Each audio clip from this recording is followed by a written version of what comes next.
You know that incredibly common experience of waking up, looking at the calendar, and realizing your entire mental energy is just completely focused on a date that is weeks or maybe even years away. Oh, absolutely. It's that classic "I'll be happy when" mindset. Right. You tell yourself, like, once I get through this massive project, I can finally relax. Or, once I hit that specific savings goal in my bank account, then life is going to be great. Exactly.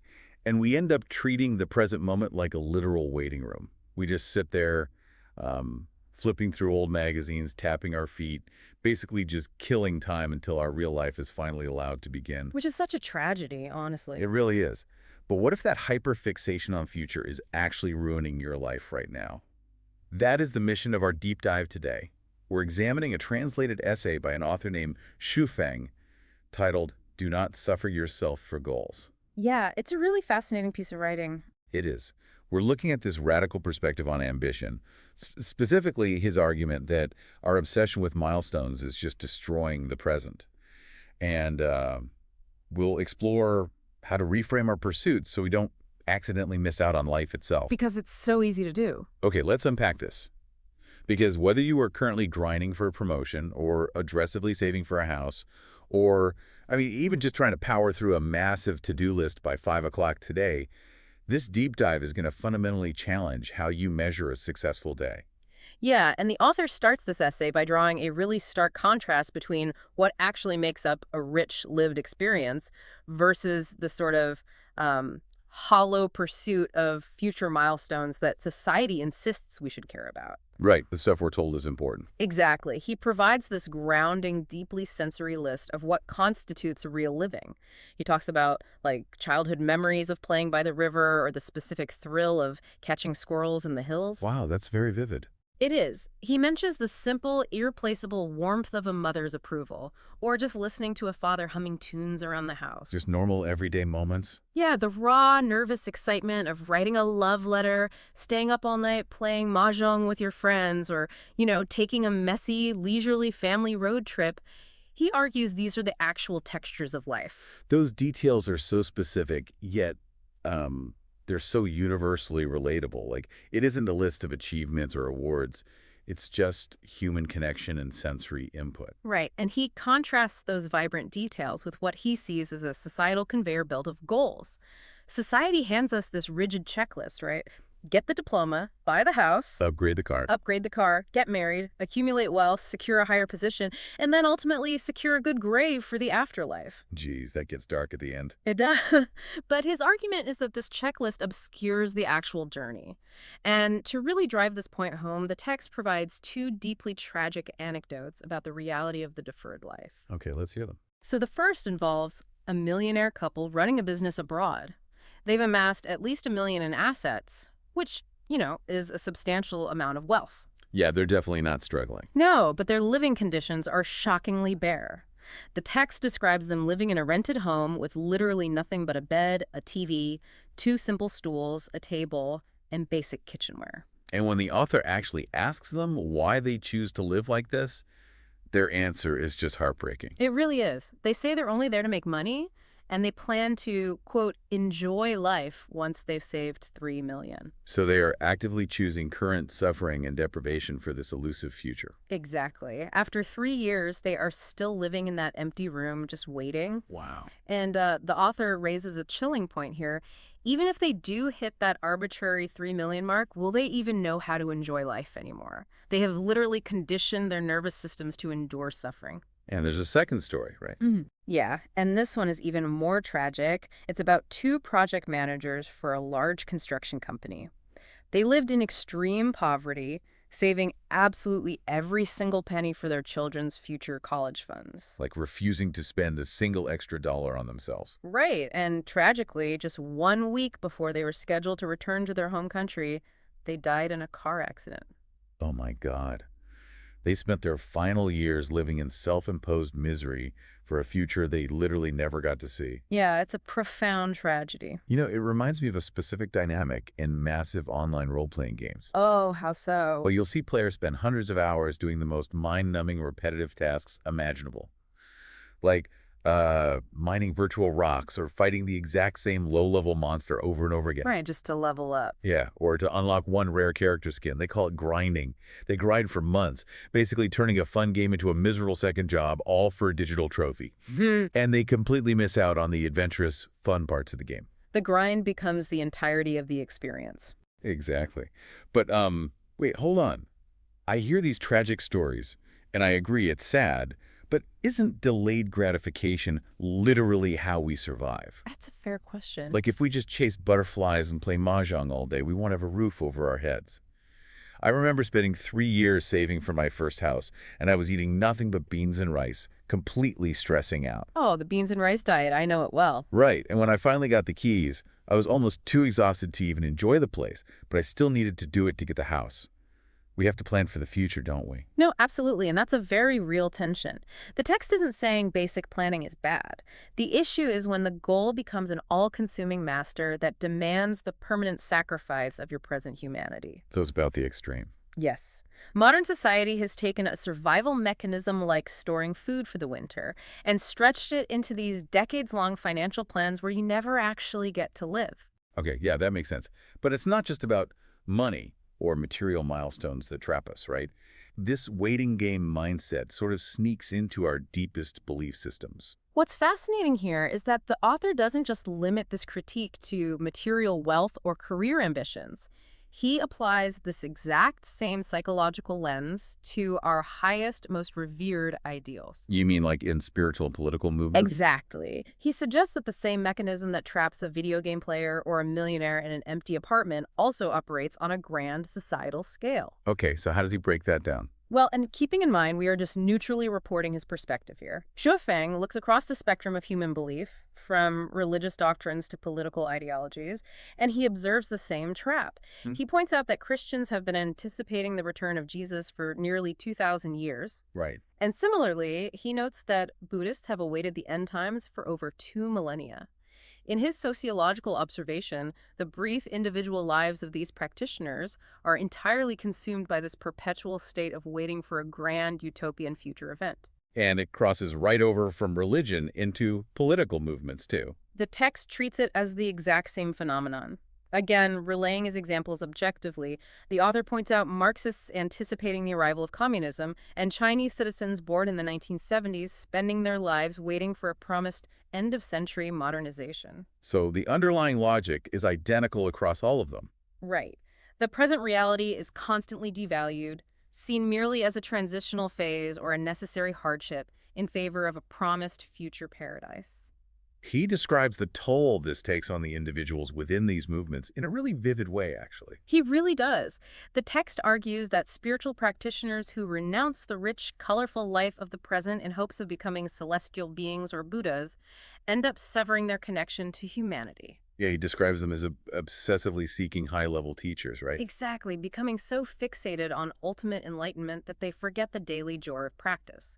He says they ultimately become, quote, neither fully human nor ghostly. Neither fully human nor ghostly. That paints such a clear psychological picture of dissociation. It's a striking phrase. It is. It's like someone who has hollowed themselves out for a cause, detaching from the grounded reality of eating, laughing, and connecting, but they haven't actually transcended to some higher plane either. They're just stuck in the middle, entirely numb. And he applies a very similar critique to political activism. The text notes that participants in various democracy movements often sacrifice their families, lose their youth by going in and out of prison, and even turn against their own friends. Just hurling insults at each other over ideological purity. Precisely. The author questions the underlying wisdom of this, suggesting they are burying their beautiful, fleeting lives in pursuit of illusory goals. But, doesn't dedicating yourself to something bigger than yourself justify sacrificing the present? Well, I mean, we read biographies of great historical figures, and we admire them precisely because they dedicated themselves to a massive societal or spiritual cause. Aren't grand missions supposed to be exactly what gives human life its meaning? that is the crux of the moral argument in the essay. The author answers that question by shifting the focus from the harm we do to ourselves to the harm we inflict on others. Oh, interesting. So it's not just about personal misery. No. Living obsessively for goals doesn't just make the individual dissociated. It creates immense collateral damage. When people become completely tethered to an outcome, the brain engages in a psychological process called moral licensing. Meaning the ends justify the means. Exactly that dynamic. The grander the goal, the easier it becomes for people to justify terrible behavior in the present because they believe the utopian outcome will wash away their current sins. Right, because they think they're doing it for the greater good. Exactly. The text details the very dark side of this goal setting. To achieve their milestones, people will oppress the weak, lie, deceive, scheme, and, eventually lose their sanity. He even talks about parents abusing their children in the name of pushing them toward future success. Here's where it gets really interesting, because this reframes the whole conversation. How so? It takes goal obsession from being just a sad personal quirk like that couple in the empty apartment and turns it into a serious social hazard. Oh, absolutely. It's like driving a car with such intense white-knuckled tunnel vision toward a destination that you don't even notice the pedestrians you are running over along the way. That is a perfect analogy. Your eyes are so locked on the finish line that you are completely blind to the destruction your vehicle is causing in the present moment. Because if the destination is the only thing that matters, the present moment and the people who exist in the present moment just become obstacles. They become expendable. Right. And the author's core belief here is quite profound. Knowledge and goals are only valuable when they do not cause pain. Wow. Yeah. If your pursuit of a better future requires you to inflict suffering on yourself or requires you to step on others right now, the author argues that the pursuit is fundamentally flawed from the ground up. So what does this all mean for us, like practically speaking? If having goals leads to tunnel vision and waiting for the future ruins the present, do we just give up on goals entirely? Well, no. Are we supposed to just float through life doing absolutely nothing with no direction? Because having no purpose sounds like a recipe for a completely different kind of misery. It does, and the author provides a vital caveat to address that exact concern. He explicitly states that he does not oppose setting life goals. Oh, good. Yeah. In fact, he writes that a life without goals is an empty, boring, and lonely life. The brain needs a forward trajectory to feel engaged. Right. We need something to work toward. Exactly. The crucial shift, the new framework he is proposing, is a shift in the power dynamic. Goals should serve life. They should not turn life into servitude. Goals should serve life. It sounds great in theory, but what does that actually look like in practice when you have, bills to pay and projects to finish? Well, the author actually provides his own life as the primary case study here. Oh, really? Yeah. Schwiffing is the founder of an organization called Lifechanyuan, which operates as a spiritual community or movement. And his stated massive life goal is to create what he calls the Lifechanyuan era. Wait, which on the surface sounds exactly like the grand sweeping societal goals he was just criticizing other people for having. It really does sound like a massive undertaking, but the difference lies entirely in his relationship to that goal. How so? He writes that he spends his days having fun, talking about love and affection with the members of this community, whom he affectionately refers to as Chanyuan Celestials, and just enjoying the daily interactions. Okay, so he's very present. Right. And then he says something quite shocking for the founder of any movement.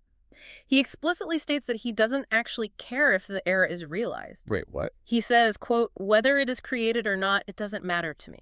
How can you simultaneously dedicate your life to founding an entirely new era, be the leader of this community, but also claim on paper, whether it is created or not, it doesn't matter to me? Isn't that a total contradiction? How do you put endless energy into something you claim not to care about? It sounds paradoxical for sure until you separate the joy of the process from the attachment to the outcome. If we connect this to the bigger picture, it reveals his ultimate philosophical grounding. Which is? He is completely immersed in the joy of the day-to-day work. He loves the conversations, he loves the community building. The activity toward the goal is what brings him happiness. He is engaging in play rather than work. His ego is not attached to the final result. Ah, I see. So he's playing the game simply to play the game, not to stare at the high-score screen at the end. Exactly. And he has a wonderful phrase to explain why he doesn't stress over the final outcome. He says, "The horse will keep running, the dance will keep going." Meaning, the earth is going to keep turning without us. Other people will keep living. We are not saviors carrying the weight of the universe on our shoulders. That's incredibly freeing. Isn't it?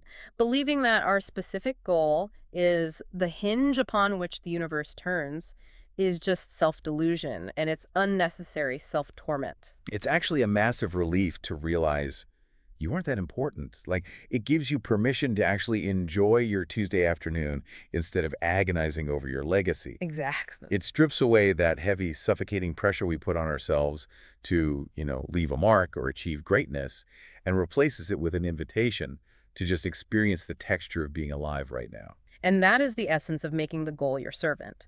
The goal gives you a reason to get out of bed, a reason to engage with the world, a reason to talk to people and build things. It provides the scaffolding for your day. Precisely. But the moment the goal makes you miserable, the moment it makes you cruel to your coworkers, or the moment it asks you to live in a bare apartment for years waiting for a payoff. The goal has become your master. Yes. And that is a pitiable way to live. So for you listening right now, the next time you find yourself entirely miserable while grinding toward a deadline, or feeling like you are just holding your breath until you hit some life milestone, whether that's paying off a loan, getting a ring on your finger, or landing that director title stop, and check the power dynamic. Check who's really in charge. Exactly. Ask yourself if your goal has become your master rather than your servant.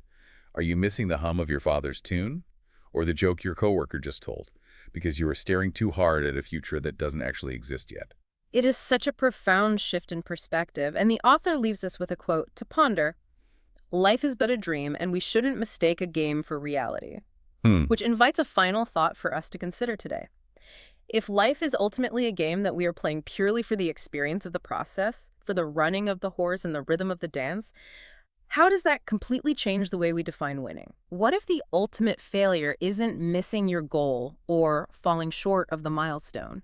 What if the ultimate failure is reaching the finish line, only to realize you forgot you were supposed to be playing? Wow. It really makes you rethink everything on your calendar, doesn't it? Yeah. Thank you so much for joining us on this deep dive. Don't forget to actually look around the waiting room today, enjoy the details of your day, notice the people around you, and remember that the game is happening right now. We'll catch you next time.